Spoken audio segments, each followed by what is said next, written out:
Bengal series. Great, Stephen's recording it there. So tonight we're going to talk all about sleep, stress, habits, and achieving your goals. So over the last 3 weeks, we've covered a huge amount. We've done everything from healthy eating on a budget, eating around exercise, around our immunity, eating for health. So, it's a huge amount of topics to take on board. And maybe you learned some new stuff, or maybe it's stuff you kind of had an idea about already, but it was a good, I suppose, affirmation that you're doing the right thing. So again, we're going to have another jam-packed hour here. I'll have time for questions at the end. So please, if you have questions, pop them into the chat box during the seminar, and I'll get around to them at the end. Or if you want to wait till the end, that's no problem. But we've covered a huge amount of topics. I really want to focus on covering off a couple of things that are stated.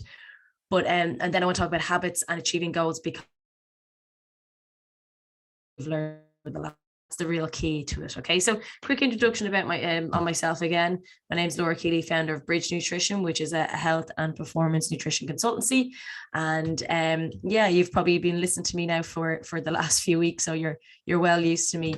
The topics I want to cover tonight, guys, like I've mentioned there, we are going to look at sleep and really how to improve your sleeping habits. And that's a big key thing, okay? Actually improving your current sleeping and getting a little bit better with it.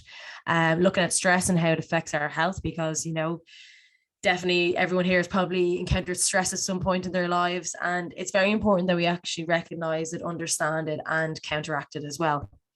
And then we're going to really dig into habits, okay? We're going to talk about habits, why they're so important to our health, how to build new ones, how to break old ones, how to stack habits so that we actually implement good ones. And then we're going to look at goals and systems and SMART goals.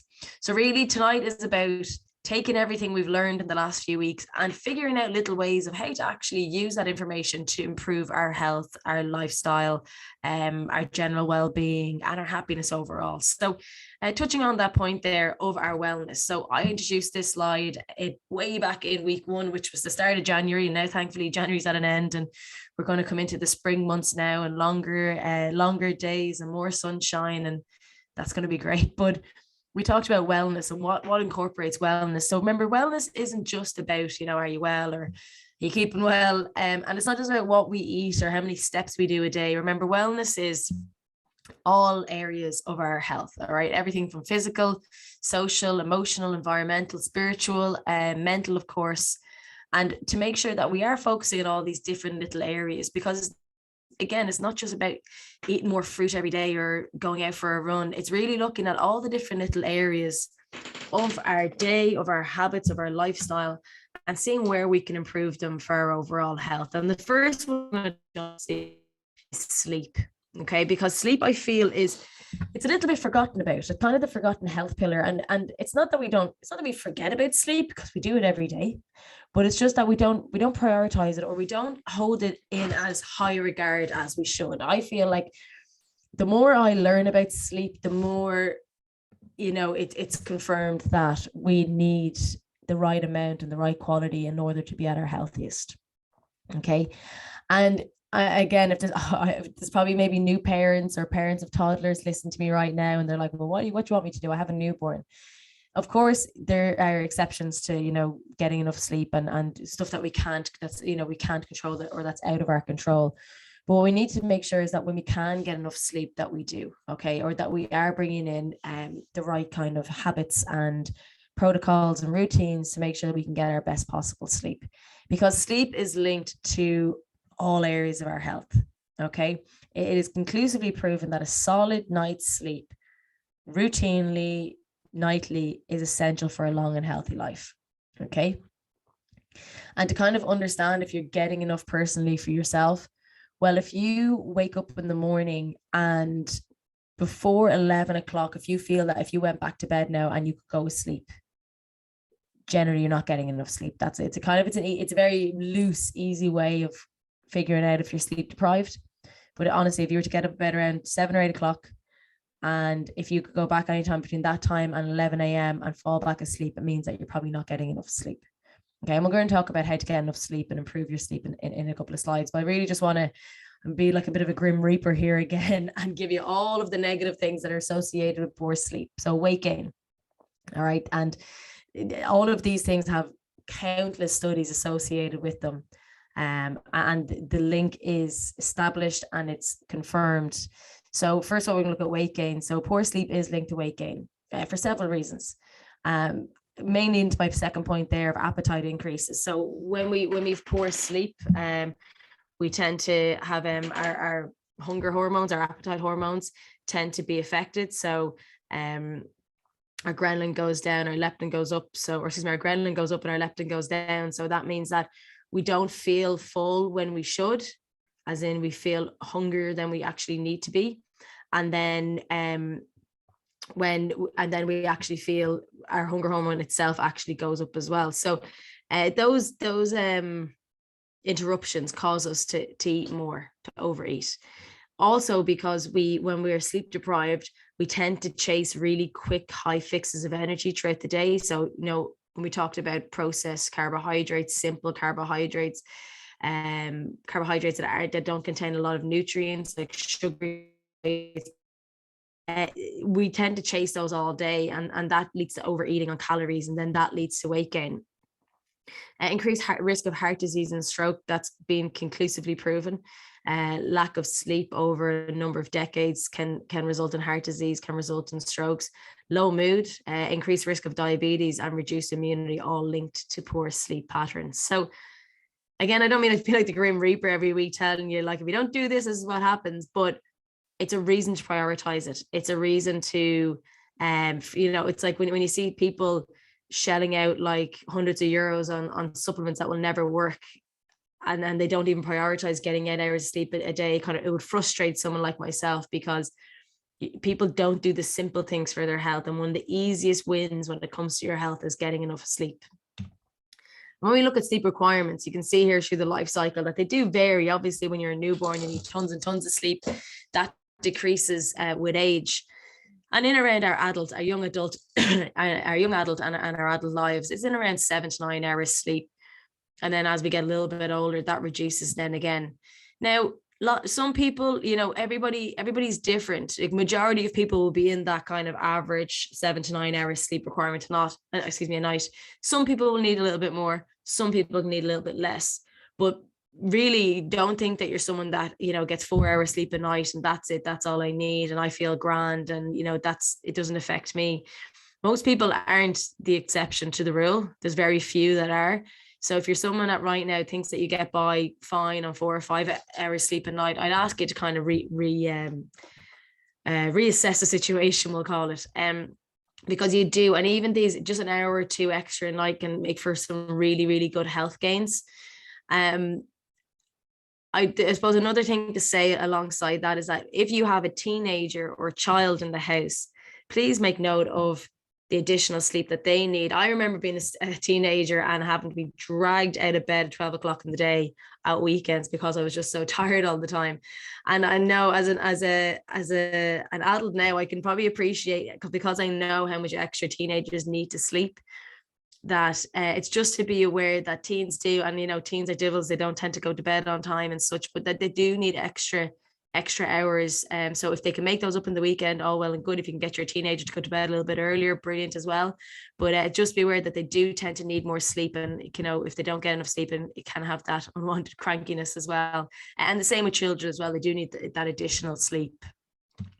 If you're someone that struggles with sleep right now, so if you're thinking to yourself, like, I definitely don't get that enough sleep there, you might be like this guy here, where when you get to bed at 10 o'clock at night time, or 11 o'clock or 12 o'clock or whatever time it is racing, or you're anxious and you're awake and you can't get sleepy and you don't understand why, and you're in this kind of vicious cycle, night in, night out, where you're not getting to sleep till 1 or 2 o'clock. You have to get back up at 6, 7 o'clock the next morning, and you just know you're not getting enough sleep.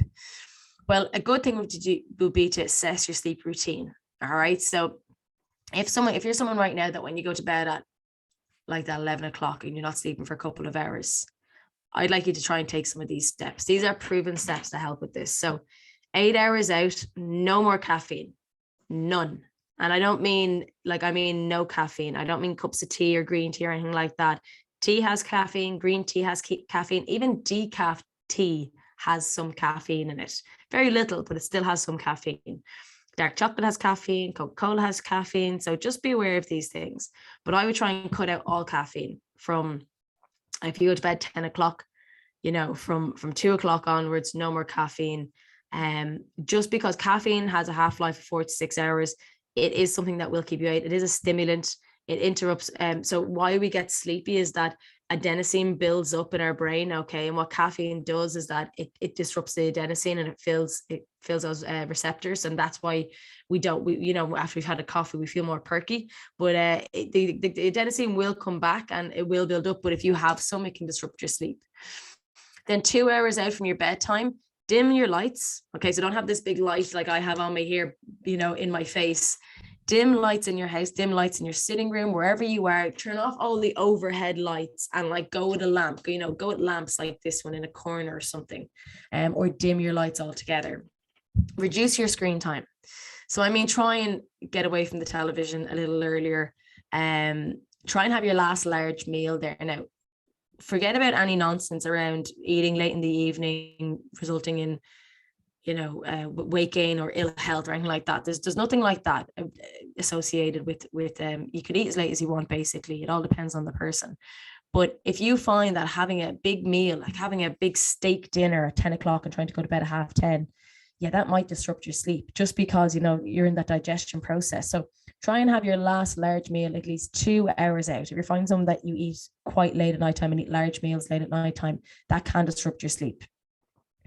Now, what's also been proven to help sleep are some starchy carbs before you go to bed. So maybe have your dinner a little bit earlier in the evening and try and have maybe a little bowl of porridge or some hot Weetabix or something that's kind of warm. It's not a huge meal, but it's complex carbohydrates, and that might help you sleep as well. When we talked about that, that production of serotonin when we did food for mood last week and kind of helping improve your mood through different things that you eat. Complex carbohydrates will increase your risk of serotonin, which may help you sleep as well. So last large meal at least 2 hours before you go to bed.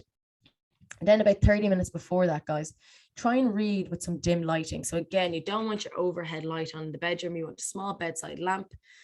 Avoid any screens. So the phone is away, the tablet is away, the TV is off. Okay, maybe you're in bed, maybe you're on your couch, but try and just read, good old hardback print book. That has also been proven to help sleep, help induce sleep. And also, if you get into the habit of doing that, reading before you go to sleep, even for 10 or 15 minutes, your mind will make the association. Here's reading. I'm starting to read. It's bedtime. I'm going to get drowsy. I'm going to go to sleep. If you do that over a number of months, weeks and months. So again, all screens are away at least 30 minutes out, if not more. And then 5 minutes out, cool, dark, quiet room. Your room's not too hot, doesn't have any light kind of leaking in, and it's nice and quiet.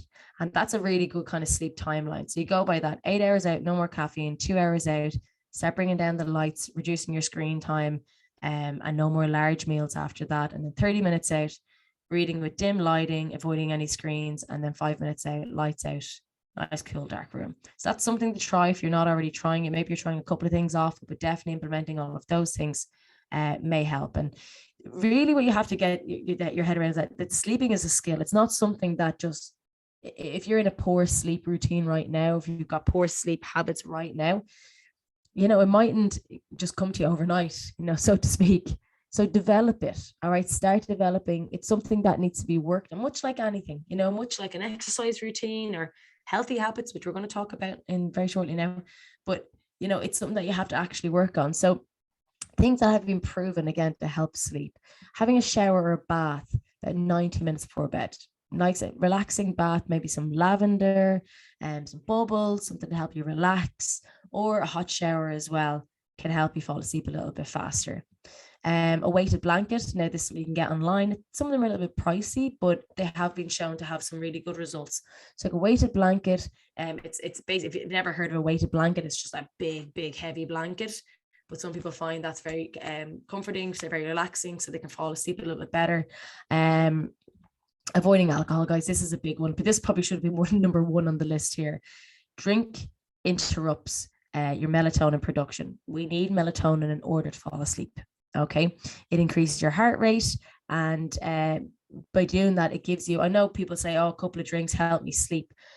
But what actually can happen is you can fall asleep, but because your heart rate's up, your cortisol levels are up, it disrupts your sleep because you don't go into the stages of sleep that you need.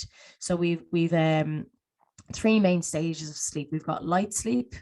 All right, so that's the majority of our sleep. We've got REM, that's rapid eye movement sleep. So that makes up about, I think, about 20% of our sleep. And we've got deep sleep, which is again about 20% of our sleep. There are sleep stages, and we need those every night. We need those in certain amounts and every night in order to have that restorative sleep. So that sleep that helps repair our bodies, rejuvenate our cells, recover overnight. And if you have alcohol before you go to bed, you might get 8 hours sleep, but you mightn't go get enough REM and deep sleep. All right. And then you wake up feeling, even if you get 8 hours after having a handful of drinks, you'll feel wrecked the next day because you haven't had the amount of sleep in the different stages that you needed. So definitely alcohol is a big one. Even a couple of glasses of wine can disrupt sleep for a lot of people, or stop you from getting to sleep as soon as you should. Caffeine, again, I spoke about that already. Routine is a big one. So actually going to bed and waking up at the same time. So this is something that, if you go to bed at 11 o'clock one night and wake up at 6 o'clock in the morning, and then the next night you're going to bed 2 o'clock in the morning, waking up at 10 o'clock that morning, it leads to sleep disruption. And your body works on a rhythm, and if you can get that routine as you go to bed, it's like kids nearly, the way you try and get the kids into bed every night at the same time. Try and treat yourself like that, a little bit like that as well. Kind of say, it's 10:30, it's time to get up to bed, I'm going to get 20 minutes of reading done, and hopefully I'll be asleep by 11, 11:15. Even if you don't fall asleep, take back out the book and keep reading. But being in bed and giving yourself that opportunity to fall asleep at the same time every night is really important to get that routine going. And then the same, waking up the next day, try and just have your alarm set for the same time, regardless if you have to get up or not, on a time that suits you. Quality sleeping aids. So again, investing in a decent mattress, duvet, pillows, blackout blinds. Sleep is something that you're going to do for about a third of your life. All right. So it is worth the investment to getting a mattress that doesn't have dodgy springs that wake you up every 20 minutes or creaks every time you turn over.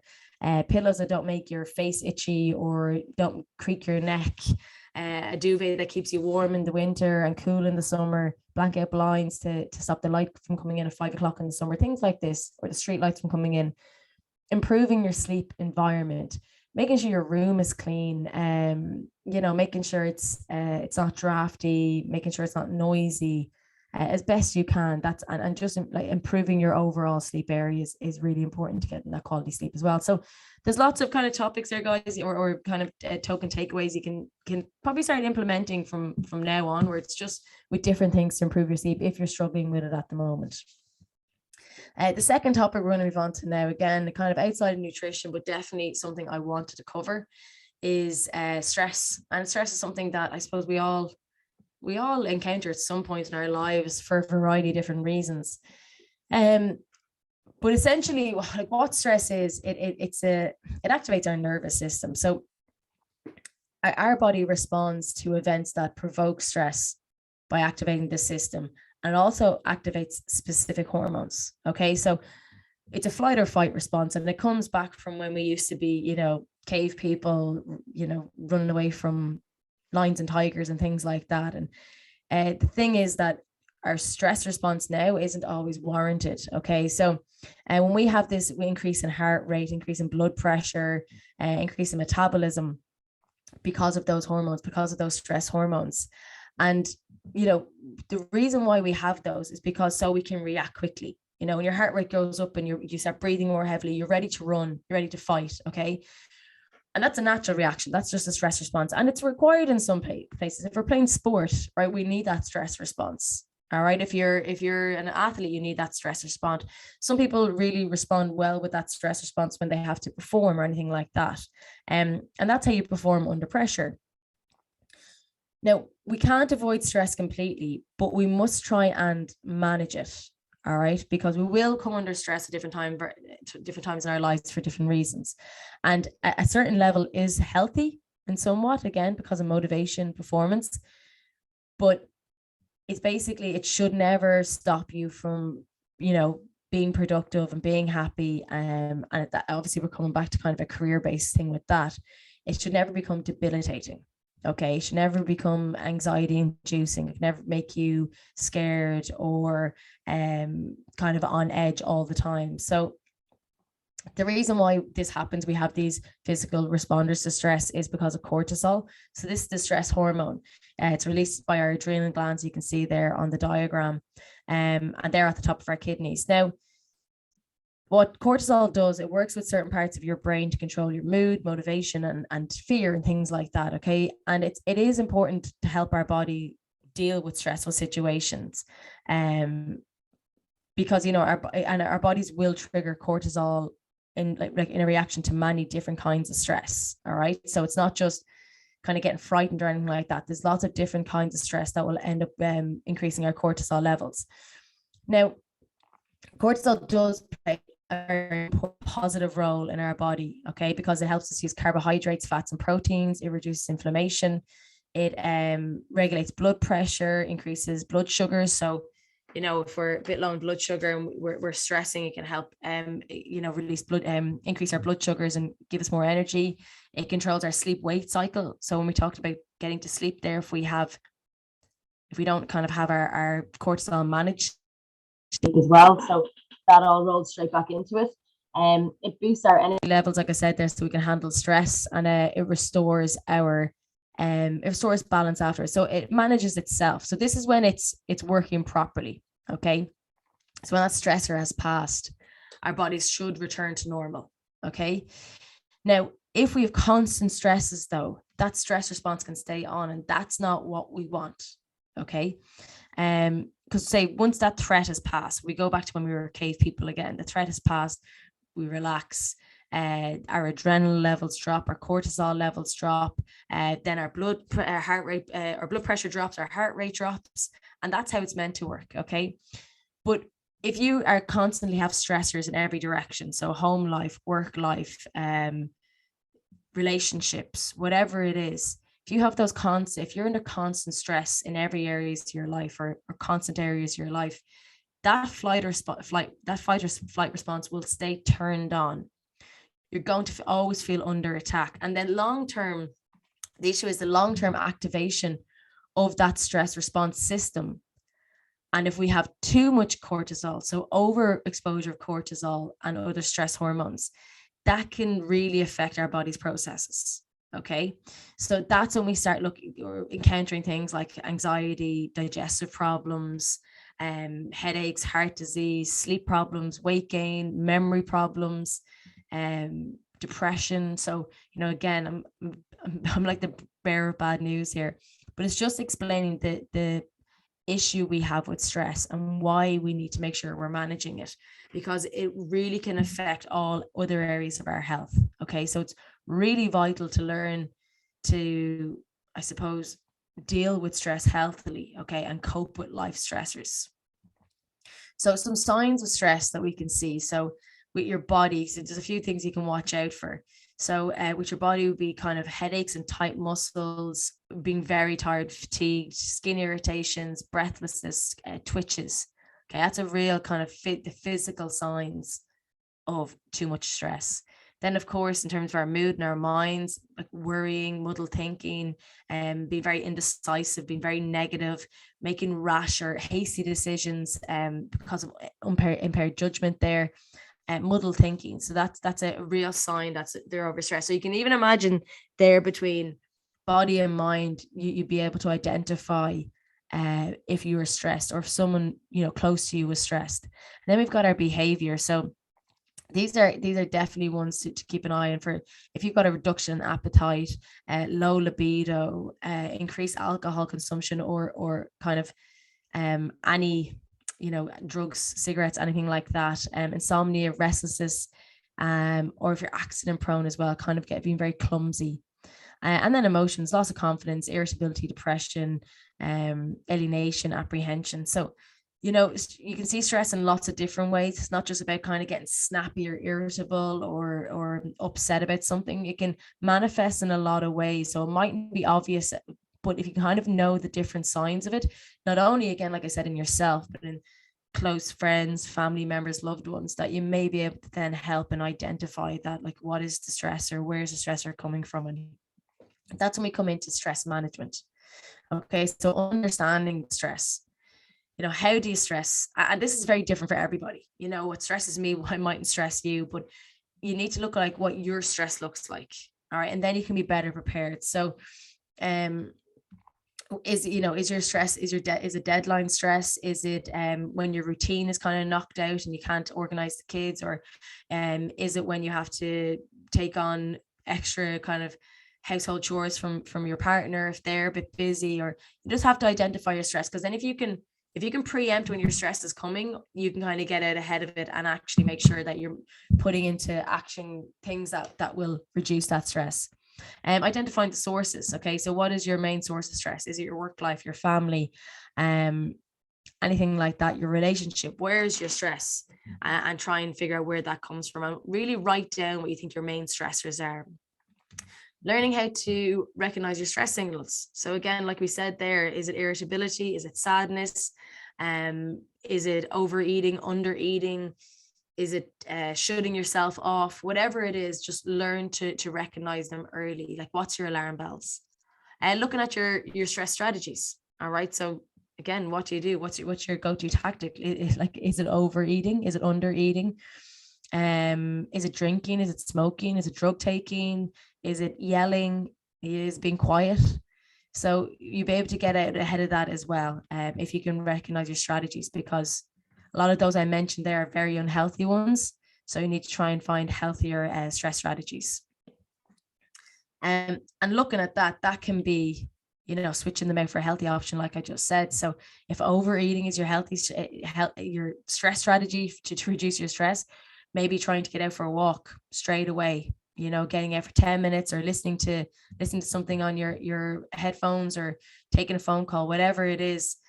Maybe it's using like the Headspace app. So just kind of using that, switching out a healthier behavior for a negative one. Making self-care priorities a big one. So just making a bit of time for yourself, giving yourself time to prepare for things. You might feel a bit selfish, but it really isn't. It's much better to try and help yourself. Maybe just need a nap, or maybe you need to go for a run, or maybe you need to, like that, just be given 20 minutes to organize yourself, but just making sure that you are taking that priority.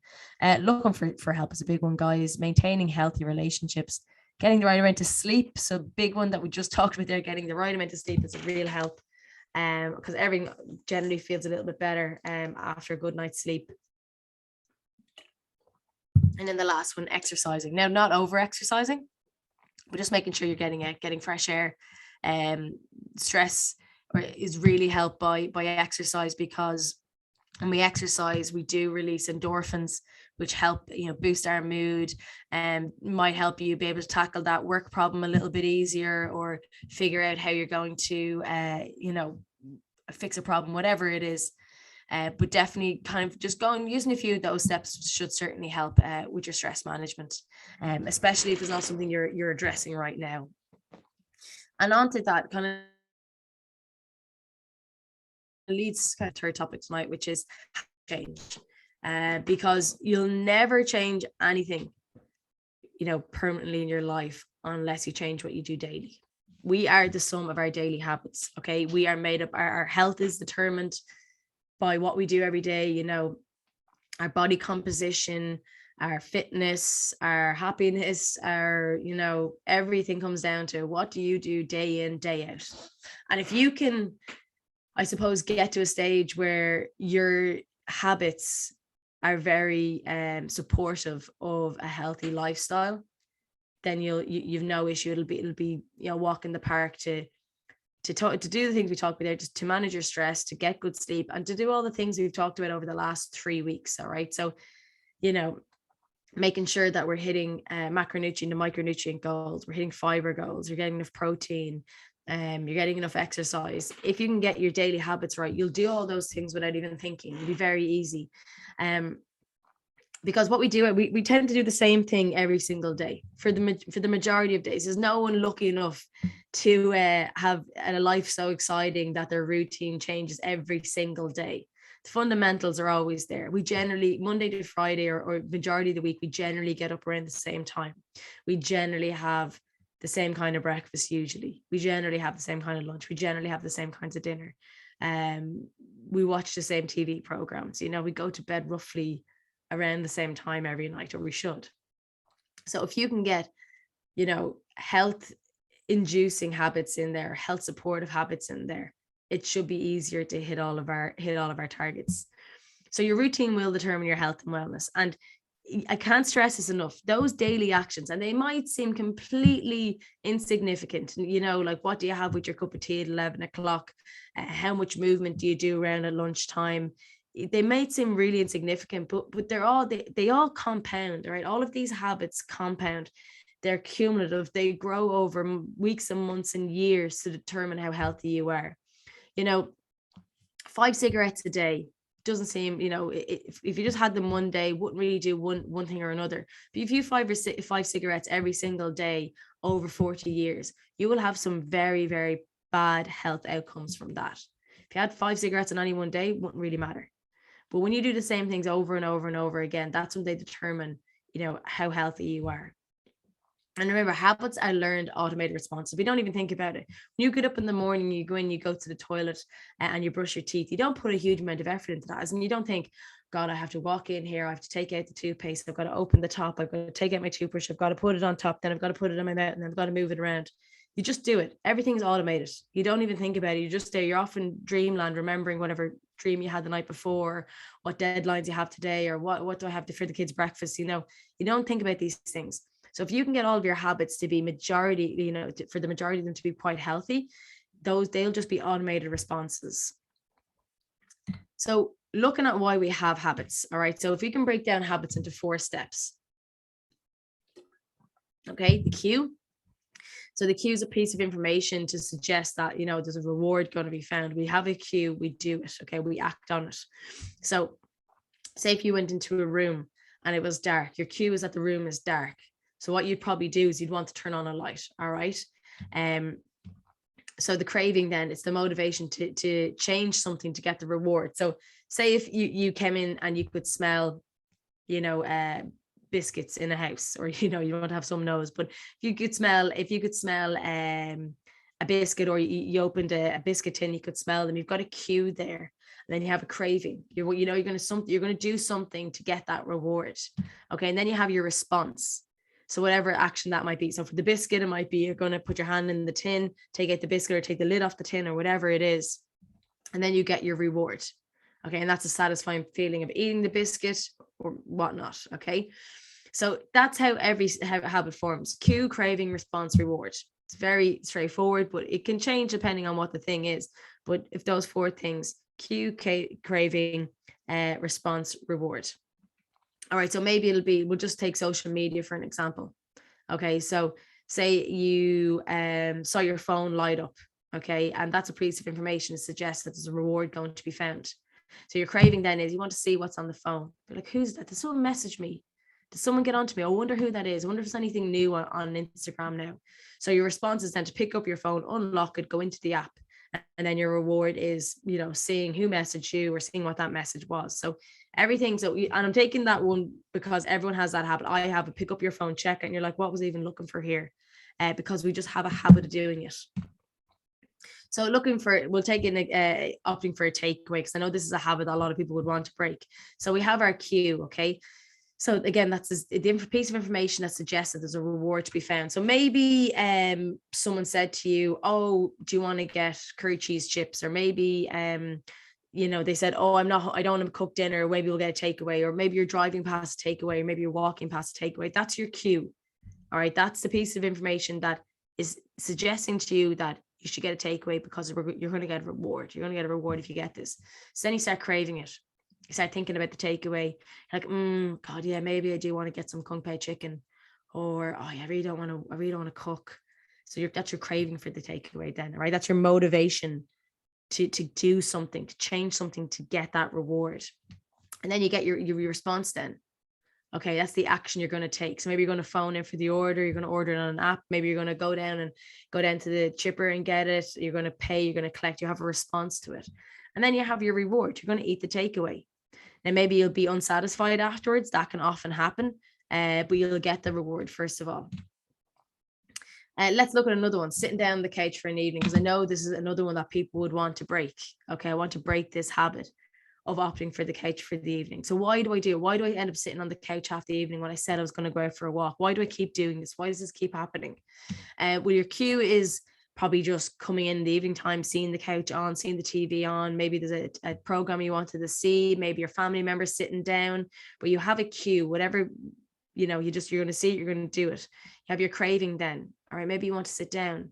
And maybe you don't want to go for a walk. Oh, it's raining outside. Maybe you just want to cozy up beside the fire. Maybe you want to watch the program that was on last night that's continuing tonight, whatever it is. And then you have your response. So you're going to sit down, maybe put on your pajamas, put on your slippers, put the blanket over you, get the dog up beside you, but you'll have that response and that will be sitting down. And then your reward. So that's the satisfying feeling you get from sitting down, enjoying the program, whatever it is. So it's just understanding why, when some people, they say, oh, January was going to be my month to do 1,000 steps a day, and I end up sitting down for 5 hours nearly every night just because I was watching this, that, and the other, because it's a habit you're in. Okay. It's you do it without even thinking about, there's not much, I suppose, effort around it. And what you need to do is take that same idea of it not being much effort and try and build it around a healthier habit. All right. So how we do that. Okay. So there's 4 things we do to form healthy habits. Make it obvious, make it attractive, make it easy, and make it satisfying. All right. Very easy. So obvious, attractive, easy, satisfying. And how we do that. So say if we want to increase fruit in our diet. All right. So make it obvious to yourself. Don't hide your fruit away. And this is what I see a lot of people do with healthy food. They put it up in the press, back of the press, forget all about it, back of the fridge. If you want to increase fruit in your diet, make it obvious, put them out front and center in your house, in your, either, on your kitchen table, get a big fruit bowl and fill it with fruit. Okay. Put it somewhere where you're walking by constantly. If you want to eat more fruit, don't put it at the bottom of your fridge, put it somewhere under your nose. Then make it attractive. So start with fruit you like the most. If you really only like apples, oranges, and pears, just get those fruits. Don't get melon or cantaloupe or goji berries or something. Get stuff that you like. And then when you see it, you're going to want to eat it. Make it easy for yourself.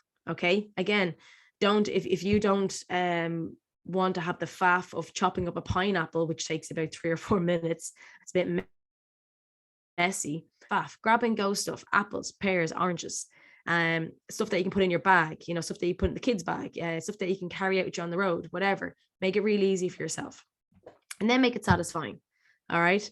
If you're eating food you like, it means that you're going to do it more often. If you're eating foods that, I don't know, maybe there's some fruit you don't like, there's no point in forcing yourself to have it just because it's healthier, it's nutritious. Stick with stuff you like, and then start to branch out. But just make it, when you're trying to build a habit, you need to make it as easy as possible. Same, we'll take another example, increasing your exercise. So making it obvious. So a big thing again, if you're trying to increase your exercise, don't make it hard on yourself. Leave everything out for yourself. When you come home from work, you just put on your runners, put on your training clothes, and in a place where you have to walk by. If you kind of come in, you're like, oh, I could just get into my pajamas now and go and sit on the couch. But if you have to go up to your room and you see your trainers there and your gym clothes, you're like, oh, I'll just put them on, I'll stick them on. And then I might head out for a walk later on then, just make it a little bit more obvious. Start small. So if you're someone that's not exercising at the moment, you're doing very little exercise, don't go and join a €500 gym membership or sign up for a marathon or anything mad like that. Okay. Just start small, get a family friend or get a family member or friend and start walking. We always say kind of, if you're really changing, start in the summer because we've got longer nights, but if you can rope in someone that will keep you a little bit accountable, that's good as well. And make it easy for yourself. So again, don't go bursting yourself. Don't make any huge, big plans or targets. Take it day by day, week by week. Like say, okay, we're going to walk 4 evenings this week, and we're just going to do the 4 kilometer block or 4 kilometer loop, whatever it is. Make it easy. Then you can build up after that. If you nail the easy stuff, it's a lot easier, a lot more I suppose, approachable then to go on to a little bit harder stuff. But don't go out and try and run 10K when you haven't run in 4 or 5 years, because you'll be crippled for a week after it and you won't want to go out again. So that's not happy of long term. And make it satisfying as well. So, if it's something that you enjoy doing, maybe you enjoy Zumba or spinning or whatever it is, go and do something you actually enjoy. Don't go to a class that you hate, or a big weights class, or something that you come out miserable and be like, I really didn't enjoy that, because you won't want to do it again. So just stick to stuff that you enjoy, and you're far more likely to build that habit then. So let's look at the other side of things, how to kind of break unhealthy habits. How do I reduce that habit? You do the kind of opposite thing. So make them invisible, unattractive, difficult, and unsatisfying. Make it hard on yourself. As people, we always tend to take the path of least resistance. All right. We're just innate in nature. It's what we do. We always going to take the path of least resistance. So if you're trying to stop yourself from doing something, or you're trying to change a poor health habit, make it as hard as physically possible on yourself. So make it invisible. If you're quitting smoking, don't have cigarettes in the house. Try and get people on board with you, to make sure there's nothing like that around you or in the house. If you're in a friend's house, maybe ask them not to smoke, while you're there. You have to make it nearly invisible to yourself. Make it unattractive. So set some rules. So maybe it's that, you have to hold yourself accountable. You have to tell your family members if you do it, or you tell your children and they'll be very sad with you. Just make it unattractive. Make it something that you're not going to want to have to do after it. Making it difficult. So if you do smoke, you have to do it outside, 5 foot from the back door, in the cold, no jacket on you. Or just set some little rules. Just make it hard. Make it, and this is you're doing this for yourself. Like, make it so you won't want to do it again, or come in drenched and you're thinking, I don't want to do it. I don't want to go out there again this evening. I'm grand. I don't want another one. Make it unsatisfying. So again, maybe make a monetary stipulation around this, where if you do have a cigarette, you have to put €10 in a jar, and then that way you know that it is a big consequence if you do go for a cigarette. But again, it's just taking those simple rules around. And if we do that again, apply it to reducing your takeaway. So maybe you're in a house now that you find that you're nearly ordering food in 3 or 4 times a week, or 2 or 3 times a week. Like, there's nothing wrong with takeaways, guys, but it's really an occasion, like once every couple of weeks, really just one. It's not ideal to have takeaways kind of over the whole weekend, or Thursday, Friday, Saturday, Sunday. So try and reduce them. So again, make it invisible. Don't have takeaway menus in the house. Remove the apps from your phone. If you find yourself on a Friday evening, you have to walk by the takeaway and you're kind of swinging into the shipper, try and go a different way. Just make it hard on yourself. Make it unattractive. Remind yourself this is something you don't want to do. It's basically have alternative ways around it as well. So if you want to make it unattractive to yourself, try and make sure you have maybe even like simple alternatives in the freezer. So maybe you'd have even like it wouldn't be incredibly nutritious, but even maybe a microwave meal, or something that has some veg in it, or some, which you're going to have with some frozen veg, and maybe some additional healthy fats, or something like you'll put nuts, or you'll put avocado in it, or make it a better alternative to a takeaway. Make it hard on yourself. So if you're going to order takeaway, you have to walk down to get it at least. Make it unsatisfying as well. Like, again, a monetary stipulation around it, that you have to donate the cost of a takeaway to charity, or something that that will make you not want to order this. So it's just kind of those kind of things. So you can take that and apply it to anything. Make it invisible, make it unattractive, make it defined for yourself, just to try and break that unhealthy habit. Now, a very easy way to build your habits that you have now with some healthier ones is habit stacking. So it's just taking something you already do and adding another habit that you're trying to build on top of it. So let me show you some examples here. So brushing our teeth. We brush our teeth every morning, because I hope we do. So maybe you're brushing your teeth, and while you're doing that, you do some morning stretches. So, you do some leg stretches, or maybe you do some back stretches, just to help with your flexibility a little bit. And that would be very easy to do, because we have 2 or 3 minutes where we're brushing our teeth in the morning. that would be 2 or 3 minutes of some stretching that you've never done before, but it might be just something that'd be very easy to add on. Say if you have a cup of tea or coffee with your breakfast, while you're waiting for the kettle to boil, or for your eggs to cook, or whatever it is, doing some 5 minutes of mindful deep breathing, so belly breathing, or some doing some mindfulness during those few minutes. So again, it'll just be while the kettle's boiling, you're just doing a couple of minutes of mindfulness, mindful breathing, kind of getting ready for the day. Another one be, say, with your cup of tea at 11 o'clock, maybe you have a couple of biscuits, adding in 2 pieces of fruit to that and building on that habit. So not cutting out biscuits or not cutting out what your little 11s snack you have, but adding a piece of fruit and on top of that, stacking on that habit. Taking off your work clothes. So maybe you come in the evening time, you're taking off your work clothes, changing straight into your gym gear. So I kind of touched on that when we're building that habit. So changing straight into your gym gear, stacking that habit on, you're far more likely then to maybe go out for your walk. So take what you currently do and adding a habit to it will be far more efficient than trying to really cut things out or introduce wild and wonderful new behavior patterns that may not ever stick. And that's what habit stacking is. Looking at, like I said, we talked about kind of taking the path of least resistance. This is habit and behavior change, and just really how to remove barriers. Because a lot of people find, they find change difficult. They find implementing new nutritious habits or healthy habits, and then they find you kind of assess and you look, well, you've got barriers up in front of you everywhere here, and if you don't take down those barriers, you're never going to be able to make the change. So say if you have I'm just going to look at 3 things here, kind of snacking, hydration, and opting for takeaway over cooking. All right. So if you want to bring in a healthier snacking habits, well, your behavior change would be to have healthier snacks planned for the day. And what I mean by that is having healthy snacks in the house. There's no point in thinking, oh, I want to eat more fruit or I want to have more healthy fats in my diet, and yet you don't have any of those foods in the house, or you don't have any way to access those foods or plan. So either have them with you for the day, at work or whatever it is, or have them in the home and have them easily accessible. If you want to drink more water, we've talked about hydration lots on the last few weeks. So keeping a glass of water with you, or a bottle of water around the house, bottle of water beside your bed, so you can start hydrating when you wake up, or in your car, or at your desk at work, whatever it is. There's no point in trying to think, well, I want to drink more. As I say, when I take a drink, there's no point in saying I want to drink more, I want to be hydrated, and then have no behavior change implemented that actually helps you do that. So, keeping water with you throughout the day would be a big one. Opting for takeaway over cooking. So again, this comes down to a little bit of planning.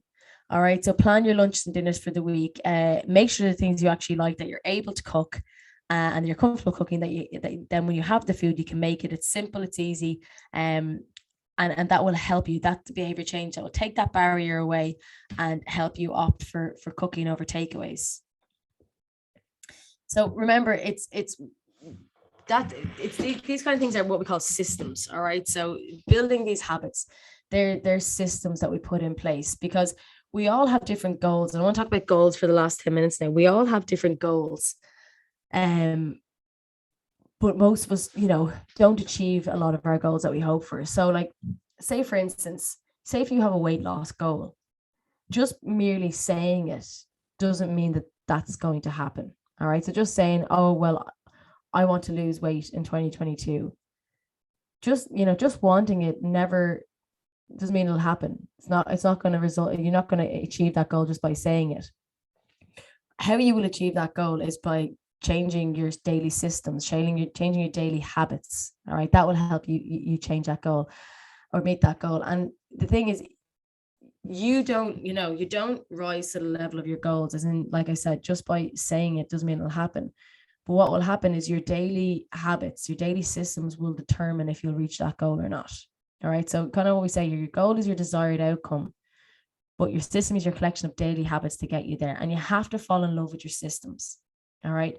So if you have a weight loss goal, like, you have to fall in love with the system of eating within a calorie range, with healthy foods, with exercising, with good sleep. You have to fall in love with all of those systems in order to get there. It won't happen accidentally.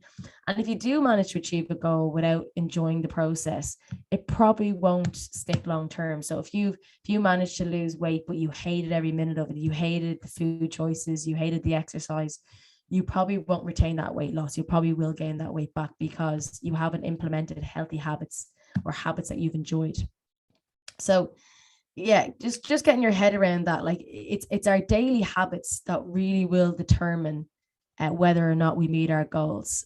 Because loads of people, like I said, will have a goal for this, that, and the other, and they'll never achieve them because they don't have the systems in place to actually to reach those targets and hit those goals.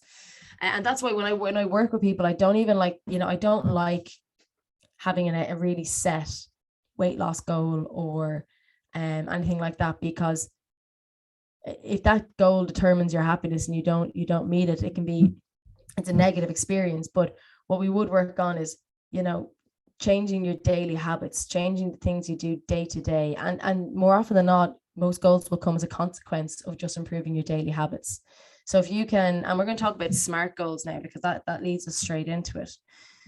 So, and I'll use that. A lot of people just have vague goals, they'll say, I want to eat healthier, I want to lose weight, I want to exercise more, I want to sleep better. But they never achieve that because they haven't actually set anything in place, a system or a goal to help them do that. So when we talk about SMART goals, this can be related to a system as well. So we looked at SMART goals. So being specific about your goals, like what do you actually want to do?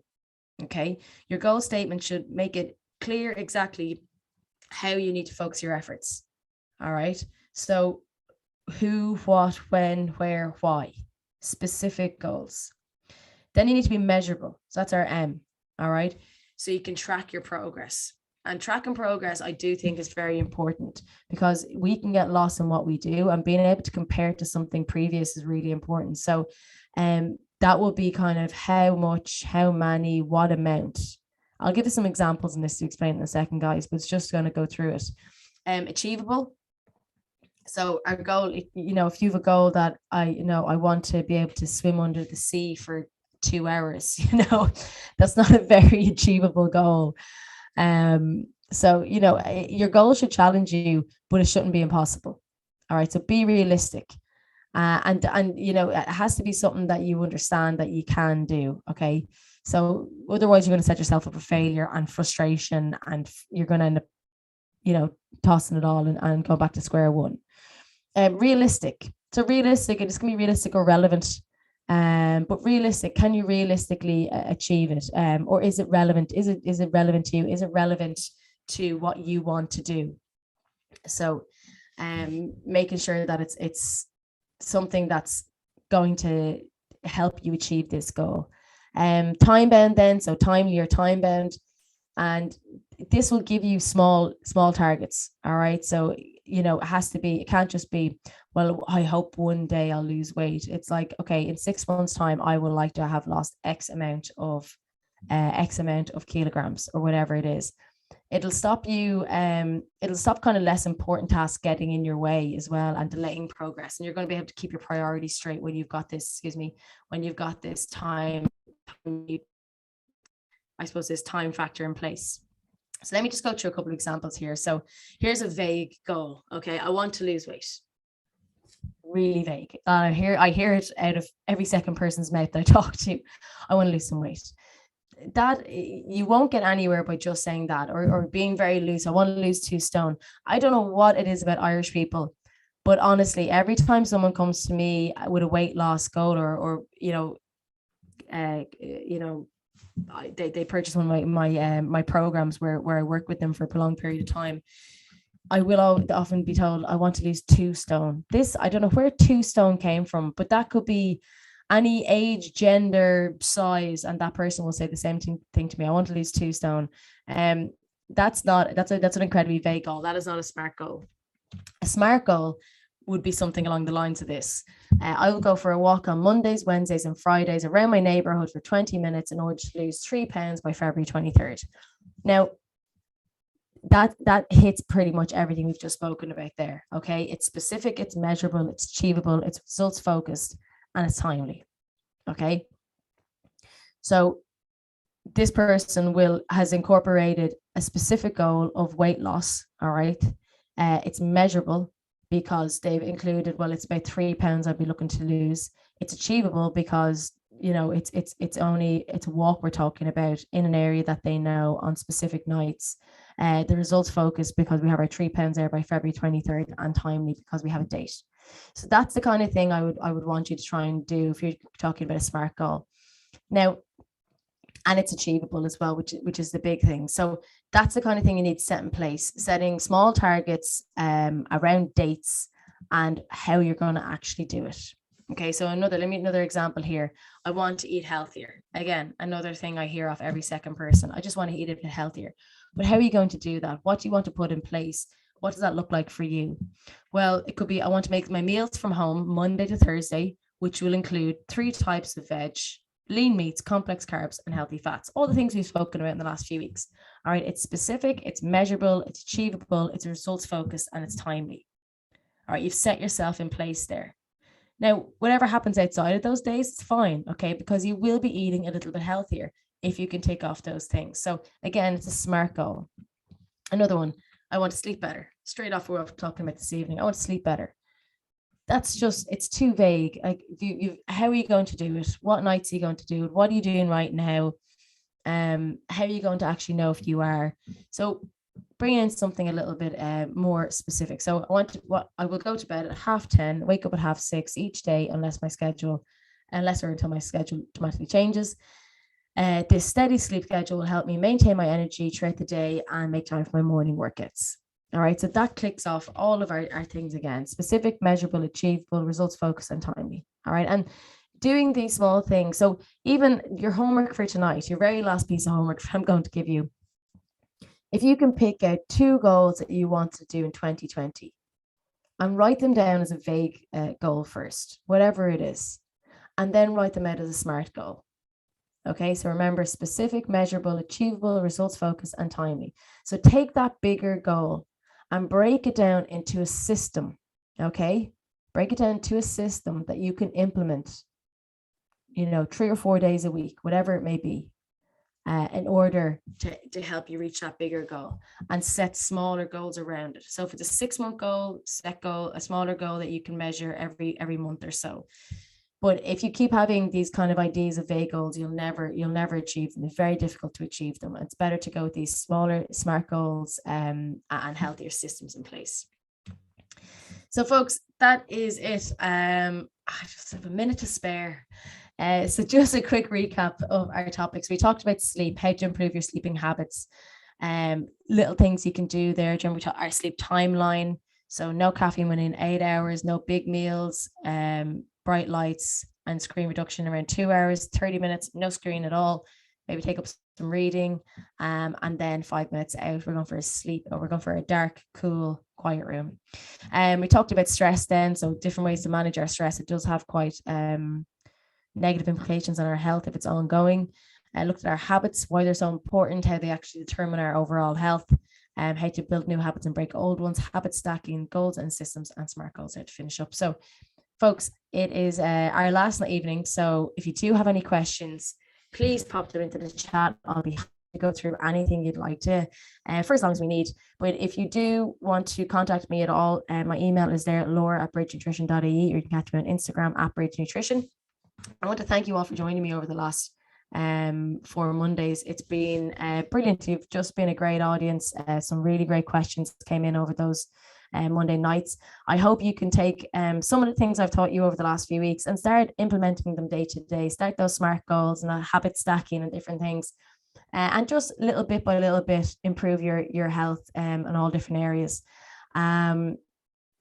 The videos of these, the recordings of these videos are up on the Fingal Hub as well, if you do want to go back over everything. But I don't see any questions coming in.